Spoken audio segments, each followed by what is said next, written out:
Shalom saudara-saudara yang terkasih dalam Tuhan Yesus Kristus, selamat pagi. Renungan kita pada hari ini diambil dari Matius pasal yang ke-6 ayat 25 sampai 34. Judul renungan kita pada hari ini adalah Tuhan yang pegang. Ira Forrest Stanfield adalah penyanyi Kristen dan komposer lagu-lagu rohani. Tahun 1976, dia didiagnosa menderita kanker ganas yang telah menyerang seperempat daripada otaknya. Diagnosis itu membuat dirinya hancur dan merasa hidupnya akan segera berakhir. Tapi dia bangkit dari kegundahannya dan melangkah dengan mantap. Dia tetap teguh dalam imannya dan berserah kepada Tuhan. Atas peristiwa yang dialaminya itu, dia menciptakan sebuah lagu yang syair-syairnya begitu indah, menguatkan banyak orang di seluruh dunia. Penggalanya seperti ini.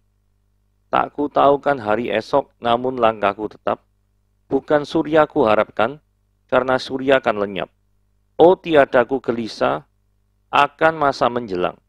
Ku berjalan serta Yesus, maka hatiku tenang. Stanfield masih hidup 17 tahun setelah diagnosis itu. Dia tutup usia di tahun 1993 pada usianya yang ke-80 tahun. Betapa sering kekhawatiran menyedot energi kita, terutama saat mengalami masa-masa sulit. Tak sedikit yang semakin terpuruk atau melakukan hal-hal yang tidak terpuji. Padahal sikap seperti itu adalah sikap bangsa-bangsa yang tidak mengenal Tuhan. Khawatir tidak salah, tetapi dikuasai kekhawatiran itu yang bertentangan dengan Allah. Kekhawatiran tidak pernah menyelesaikan masalah atau menambah sehasta dari jalan hidup kita sebagai orang yang percaya. Seharusnya kita bersikap seperti Stanfield, yang tidak terpuruk dalam pergumulan, melainkan berkata, hari esok Tuhan yang pegang. Kita tak akan pernah kuat memikul beban yang sebenarnya tanggung jawab Allah. Oke, hari ini kita akan belajar kekhawatiran yang bisa menggerogoti kehidupan Anda dan menghancurkan hidup Anda, gitu ya. Mari kita baca Matius pasal yang ke-6 ayat 25 sampai 34.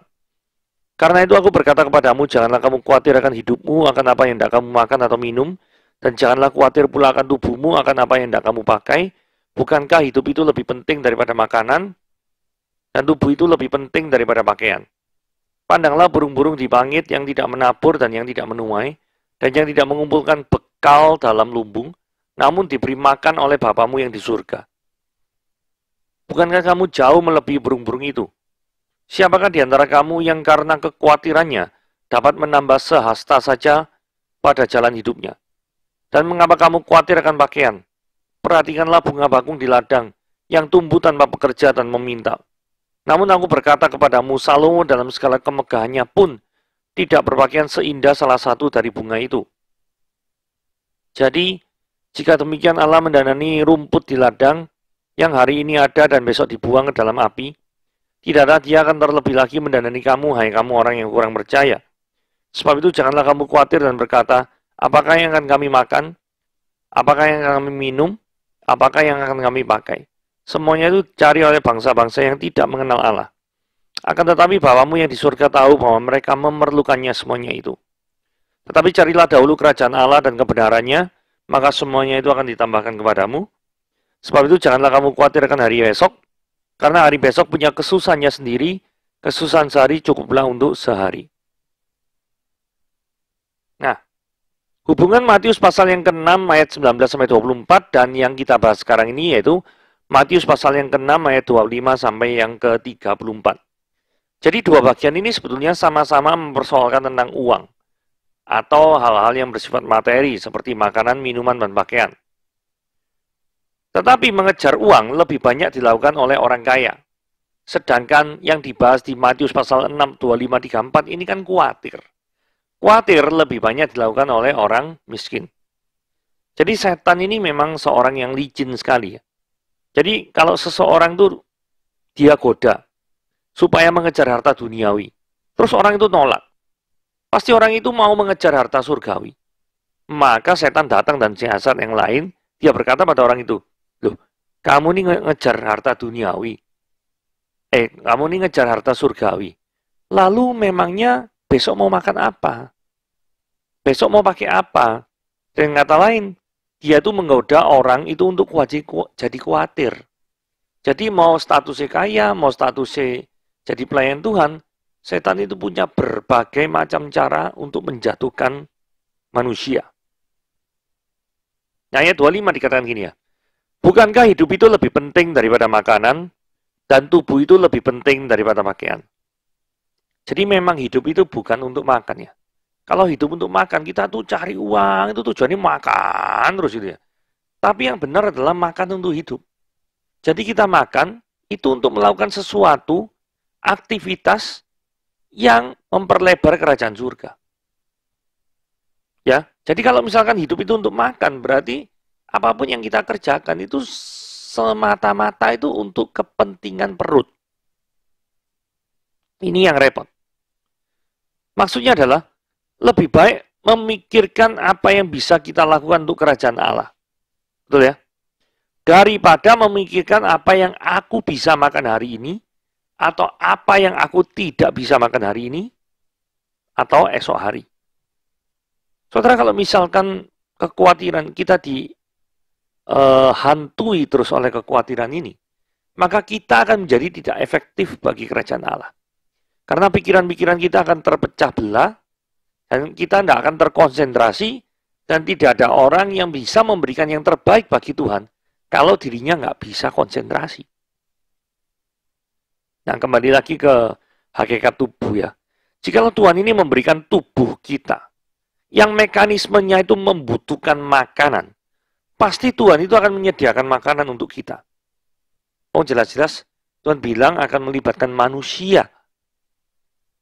Pergilah, jadikanlah semua bangsa muridku. Nah, kalau Tuhan itu tidak melibatkan para murid, maka dia itu akan jadi secara langsung ngajari orang-orang seluruh dunia. Tetapi itu kan tidak terjadi demikian, bukan? Yang terjadi adalah Tuhan melibatkan manusia di dalam memperlebar kerajaan surga. Tuhan dikatakan, pandanglah burung-burung di langit yang tidak menabur dan tidak menuai, tidak mengumpulkan bekal dalam lumbung, namun diberi makan oleh Bapamu yang di surga. Keberadaan kita tuh jauh melebihi burung-burung. Kenapa? Karena kita diciptakan segambar dan serupa dengan Allah. Tetapi makhluk lain, burung-burung, tidak. Manusia itu memiliki peradaban loh. Bisa bangun ini, bangun itu, bisa ada bahasa ini, bahasa itu. Sedangkan binatang itu tidak memilikinya. Saudara lihat dari dulu sampai sekarang, burung kalau membuat sangkar ya modelnya kayak gitu. Tapi kalau manusia bangun rumah, wah modelnya macam-macam. Itu menunjukkan manusia memiliki peradaban. Sedangkan binatang tidak. Jadi, kalau yang tidak diciptakan segambar dan serupa Allah saja, dalam hal ini burung-burung, Allah begitu memperhatikan, apalagi manusia yang diciptakan segambar dan serupa dengan Allah. Tentunya Allah pasti memperhatikan kehidupan manusia. Ayat 27. Siapakah di antara kamu yang karena kekhawatirannya dapat menambahkan sehasta saja pada jalan hidupnya? Saudara, satu hasta itu sama dengan 45 cm. Jadi suatu nilai yang sangat pendek. Sebuah penelitian mengatakan bahwa 90% dari kekhawatiran kita itu tidak pernah terjadi. Nah, kaitan hasta sama kekhawatiran itu gini ya. Apakah kekhawatiran itu ada gunanya sih? Kalau misalkan kekhawatiran itu ada gunanya, bisakah dia menambah sehasta 4-5 cm pada jalan kehidupan manusia? Memberikan faedah yang sedikit. Apakah bisa kekhawatiran itu seperti itu? Jawabannya adalah kekhawatiran itu tidak bisa, bukan? Kekhawatiran tidak membuat orang semakin mencintai Tuhan. Tetapi malahan semakin membuat orang meragukan penyertaan Tuhan. Kalau orang itu khawatir, apakah orang lain mendapatkan berkat dari kekhawatiranmu? Jawabannya adalah tidak. Orang lain tidak akan menjadi tambah semangat melayani Tuhan gara-gara engkau khawatir, bukan? Jadi artinya, apa sisi positifnya dari kekhawatiran? Jawabannya, tidak ada.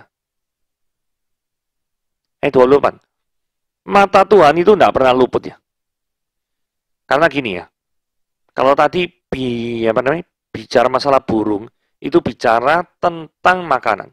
Sekarang kita bicara tentang mengapa kamu khawatir akan pakaian. Perhatikanlah bunga bakung yang tumbuh tanpa bekerja dan memintal. Lah, kalau hal makanan berhubungan dengan burung, kalau hal pakaian berhubungan dengan bunga bakung. Nah, sekarang perbandingannya itu dibandingkan dengan Salomo. Salomo adalah raja yang sangat kaya. pasti pakaiannya mewah-mewah. Tetapi Yesus berkata, pakaiannya itu kalah dibandingkan dengan bunga bakung di ladang.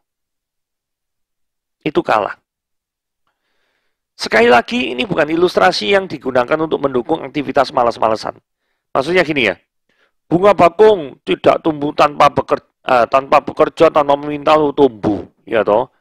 Berarti kita seperti bunga bakung aja, atau nanti dipelihara oleh Tuhan kita, bukan?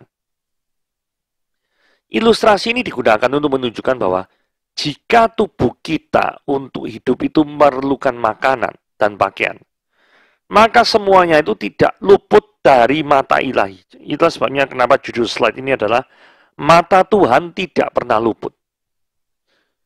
Jadi kalau tubuh kita yang kita miliki ini memang butuh makan, memang butuh pakaian, maka Tuhan itu tidak buta, sehingga Tuhan mengabaikan kebutuhan kita. Pasti. Jadi penyertaannya itu jangan sampai kita pernah meragukannya. Karena meragukan penyertaan Tuhan itu sama dengan meragukan kuasanya. Dan itu sama saja dengan menghina dia. Karena ayat 30 ya. Jadi jika demikian Allah yang mendandani rumput di ladang, yang hari ini ada, besok dibuang. Tidakkah ia terlebih lagi mendandani kamu? Hai kamu orang yang percaya. Apakah ada korelasinya antara orang yang minder dan orang yang khawatir? Saya percaya ada ya. Karena orang yang merasa tidak memiliki kemampuan, maka orang tersebut secara psikologis dia akan minder. Dan alur berpikir logisnya, kalau misalkan dia nggak punya kemampuan apapun, maka tentunya akan sulit mencari uang, dan sulit mencari uang artinya bisa kesulitan untuk makan dan minum. Kesulitan makan dan minum bisa saja menyebabkan orang jadi khawatir. Jadi ada korelasinya antara orang itu minder dan orang itu khawatir. Tetapi firman Tuhan pada ayat 30 disebut ngomong gini, orang yang memikiri khawatir yang berlebihan itu disebut sebagai orang yang kurang percaya. Menurut saya, kurang percaya ini adalah dosa yang serius. Karena kurang percaya secara tidak langsung menghina kemahakuasaan Tuhan. Jadi kepada Tuhan yang seharusnya kita mendasarkan kehidupan kita, tetapi kita jadi kurang percaya, ini repot. Nah, sekarang ayat 31 dan 32. Sebab itu janganlah kamu khawatir dan berkata, apakah yang kami makan, apa yang kami minum, apa yang kami pakai. Semuanya itu cari oleh bangsa-bangsa yang tidak mengenal Tuhan. Masalah makan, minum, pakaian yang merupakan kebutuhan pokok, pasti Tuhan sediakan bagi orang yang percaya kepadanya. Orang percaya itu harus memikirkan perkara-perkara yang berhubungan dengan memperlebar kerajaan Allah. Nanti akan dijelaskan di ayat di bawahnya ya. Tetapi orang yang tidak percaya lebih memikirkan perut mereka sendiri. Poinnya di sini. Beda orientasi pemikirannya. Orang yang tidak percaya memikirkan perut, orang yang percaya memikirkan kerajaan Tuhan.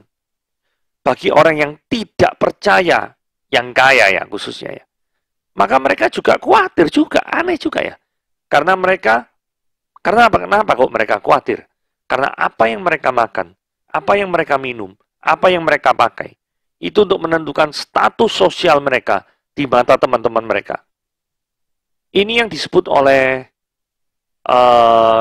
artikel renungan harian tadi, yaitu disebut apa? Pengakuan ya. Butuh pengakuan. Eksistensi itu lebih penting daripada takut akan Tuhan. Ini bahaya ya. Jadi eksistensi dirinya, waduh aku eksis di sini, aku eksis di sana. Orang-orang merasa menilai kita, kamu ini memang benar-benar orang kekinian. Itu membuat harga diri kita bangga, harga diri kita naik. Begitu ya. Nah, hal-hal yang demikian ini akan menjadi bahaya. Karena kita akan menjadi lebih fokus terhadap diri kita daripada memperlebar kerajaan sorga. Ayat 33 ini merupakan, dan 34 ini merupakan ayat yang terkenal sekali ya. Tapi ayat yang terkenal ini kebanyakan disalahpahami secara umum. Karena ada orang yang contohnya ayat 33 yang ngomong gini, tapi carilah dahulu kerajaan Allah dan kebenarannya. Wah ini benar ya. Seperti yang saya katakan lagi, orang percaya memikirkan perkara-perkara yang berhubungan dengan memperlebar kerajaan Allah. Oke? Nah cuma, kalimat berikutnya yang ngomong, semuanya itu ditambahkan kepadamu. Ada orang ngomong gini, loh semuanya itu, ingat ya, kamu kalau cari Tuhan, kamu kan pasti kaya. Ya. cari Tuhan ada mobil Ferrari pribadi, atau ada rumah pribadi, pokoknya kamu akan kaya secara materi. Karena firman Tuhan jelas, semuanya itu ditambahkan kepadamu. Ini kesalahan orang yang menafsirkan tidak memperlihatkan konteks ya. Karena semuanya itu merujuk pada ayat-ayat sebelumnya. Ayat-ayat sebelumnya itu selalu bicara tentang makan, minum, dan pakaian. Which is, ketiga hal tersebut adalah kebutuhan pokok. Jadi semuanya yang ditambahkan kepada kita, itu adalah hal-hal yang berhubungan pokok. Ini menjadi satu tema yang menarik, karena berbicara tentang kekhawatiran. Orang tuh kalau misalkan secara yang normal, kan khawatir terhadap kebutuhan pokok. Ya ada sih orang kaya tetap khawatir. Tapi bukan khawatir karena tidak bisa makan, tidak bisa minum, tidak bisa pakaian. Khawatirnya orang kaya itu ya seperti tadi yang saya bilang di slide sebelumnya. Yaitu mereka tuh khawatir kalau tidak eksis. Karena apa yang mereka makan, apa yang mereka minum, dan mereka pakai itu menentukan status sosial mereka. Itu beda kekhawatirannya orang kaya dan miskin. Dan berikutnya adalah frase ini ya. Sebab itu janganlah kamu khawatir akan hari besok, karena hari besok punya kesusahan sendiri. Kesusahan sehari cukuplah untuk sehari. Ada orang seringkali ngutip ya, kesusahan sehari cukuplah untuk sehari. Jadi mikir aplikasinya gini, sudah tidak usah buat planning macam-macam, ya toh, tidak usah buat rencana. Karena apa? Firman Tuhan bilang, kesusahan sehari cukuplah untuk sehari. Salah, saudara. Di dalam bagian firman Tuhan yang lain, itu ngomong, jikalau seorang mau berperang, tidakkah dia duduk untuk mengkalkulasi apakah kekuatan musuhnya dan kekuatan dia itu bisa saling berimbang atau dia itu kalah dalam hal jumlah, dalam hal taktik. Saudara, ini Tuhan Yesus sendiri yang ngomong. Jadi nggak mungkin perkataannya dia sendiri bertentangan, bukan? Nah kalau Tuhan Yesus sendiri yang ngomong, artinya kesusahan sehari cukup sehari itu apa? Pasti bukan aplikasi praktisnya itu tidak usah buat planning. Ayat 34 ini gini ya. Tema kita saat ini, ayat 25-34, itu kan tentang kekhawatiran. Nah, kekhawatiran itu akan ada, orang itu berpikiran buruk. Betul ya? Pikiran buruk tentang hari depan. Wah, khawatir ada ini, ada ini, ada ini. Nah, kalau misalkan orang itu memiliki cara berpikir yang seperti itu, maka nasihat yang diberikan adalah, gak usah mikir aneh-aneh, kesusahan sehari cukuplah untuk sehari. Jadi nasihat ini diberikan untuk konteksnya. Itu untuk orang yang memiliki rasa khawatir yang sangat berlebihan. Hari besok punya kesusahannya sendiri. Dan engkau juga belum tahu toh, hari besok kesusahannya apa. Nah kalau belum tahu kenapa engkau khawatir? Nah padahal suatu penelitian tadi kan mengatakan 90% daripada kekhawatiran kita itu jarang terjadi. Atau mungkin bahkan tidak pernah terjadi dalam kehidupan kita. Jadi memiliki pemikiran buruk yang tentangnya dan pada akhirnya itu akan membuat hidup kita khawatir, itu yang tidak boleh. Ya, itulah sebabnya ada ayat 34 ini. Kesusahan sehari cukuplah untuk sehari. Itu adalah kalimat penghiburan bagi orang yang memiliki rasa khawatir yang berlebihan. Oke, jadi ayat 34 sekali lagi bukan ajaran untuk tidak usah melakukan planning. Ini salah kaprah. Ayat 33 juga bukan ketika kita mencari kerajaan Tuhan, maka kita akan menjadi kaya raya, menjadi orang yang glamor, itu bukan. Dua-dua ini salah. Itulah sebabnya saya merasa perlu untuk menjelaskan dua kesalahpahaman dari ayat ini. Oke, firman Tuhan sampai di sini. Tuhan Yesus memberkati.